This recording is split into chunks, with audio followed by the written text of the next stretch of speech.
What is going on, Kane Sport? It is Izubee Charles, and welcome to another installment of Inside the Lines. On today's show, we have a special guest out of New York in 2024, four-star wide receiver KJ Duff. KJ Duff is one of the hottest names on the recruiting trail this spring after an impressive season on the 7-on-7 circuit. So without further ado, let's bring on KJ Duff on the show. What's going on? What's going on, KJ? How's everything going for you today? I'm good. I'm good. How are you? Good. Appreciate you joining me today. But man, let's jump right into it. This spring, I feel like your recruitment's kind of blown up. I feel like every time I open Twitter, I see another MVP from this camp, another MVP from that camp. Just talk to me about this spring, man, and how that's all been.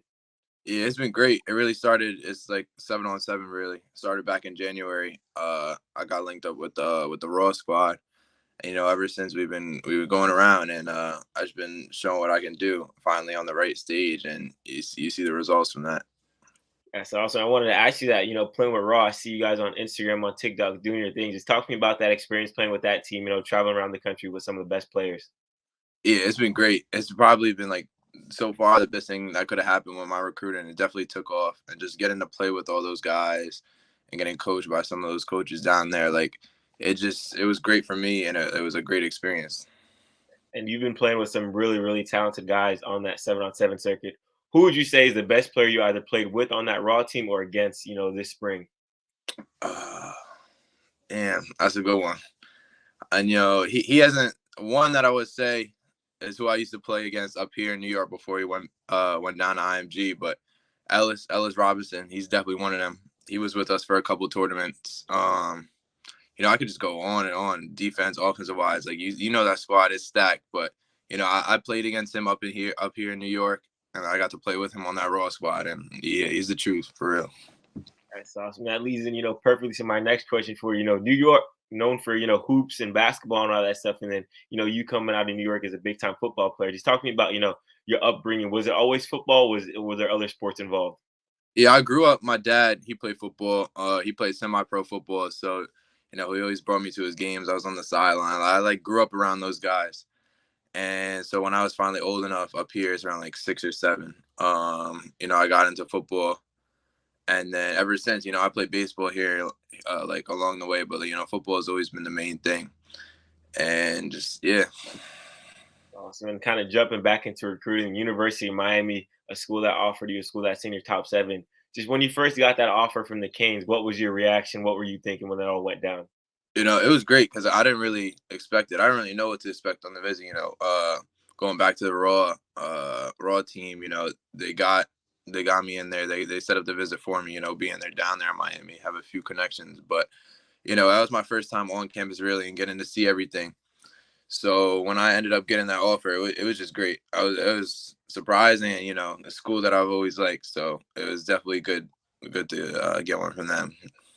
Pretty cool. And then I was talking to one of the Raw coaches, I think at Battle Miami, and he was telling me how, you watched the U documentaries on your way to Battle Miami. Just from watching those documentaries, is what are your thoughts about, the old Hurricanes, that swagger and what they're doing now?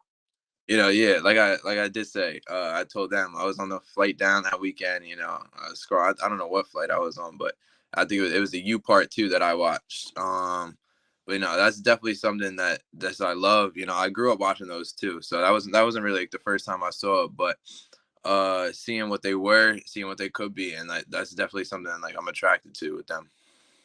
Awesome. And on that coaching staff, I know Coach Kevin Beard is the guy that you talk to, and the rest of that staff. Who would you say among that group of coaches you have the best relationship with, and what's been their message to you? I'll probably say Coach Beard. I've been talking to him a lot recently. Setting some stuff up. But his message to me, like, when we first met each other on that visit that kind of got set up, he didn't know who I was, and I was rarely familiar with him. So he ended up pulling me to the side. We had this a real life talk, like not football, like not even involved football, but then, he threw on the tape, watched me like for the first time, like right in front of me. So ever since then, we like, grew that connection. And so yeah, it's been great talking to him, and just what he's been saying, he's like, you're a freak. Like he just says it, like you're a freak. And yeah, seeing like someone that sees that, I would love to get coached by him. That's awesome with you. I know right now on three, you listen as a tight end. Just for you, what position do you see yourself playing at the next level? Wide receiver, tight end, or maybe kind of a hybrid? You know, I've been hearing like a lot. I think wide receiver hybrid kind of makes the most sense for me. At Miami, he's recruiting me, so obviously they're recruiting me as a wide receiver. When I get there, I'm obviously gonna get put on weight in college. So, whatever God takes his course, it happens from there. Like tight end, it definitely could be a possibility, but going in there, definitely like they're recruiting me as a wide receiver because I know I can do it. So that's definitely a plus.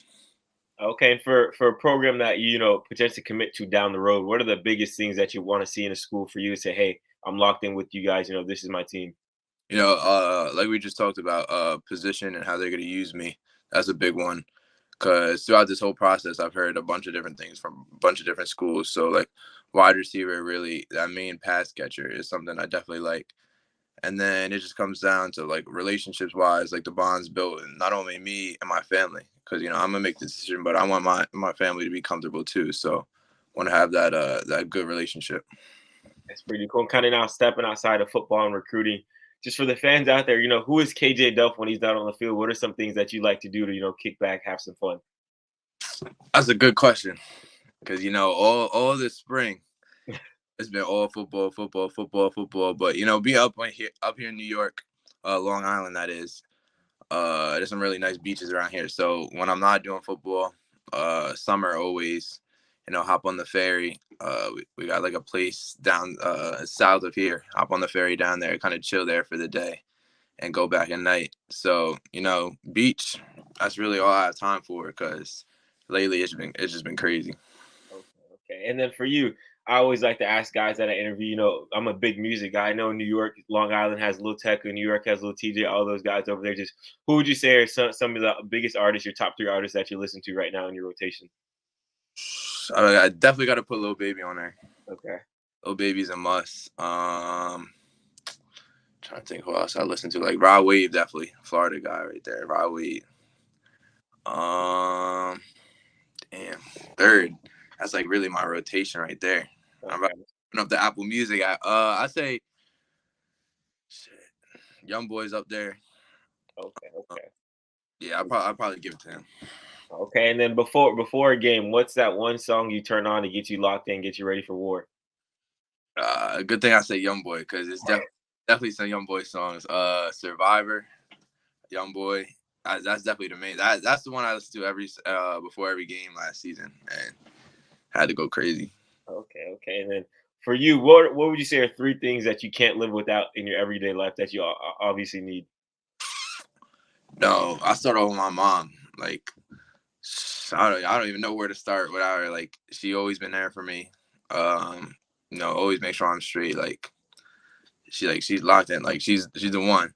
So definitely my mom. I don't know what I would do without my mom.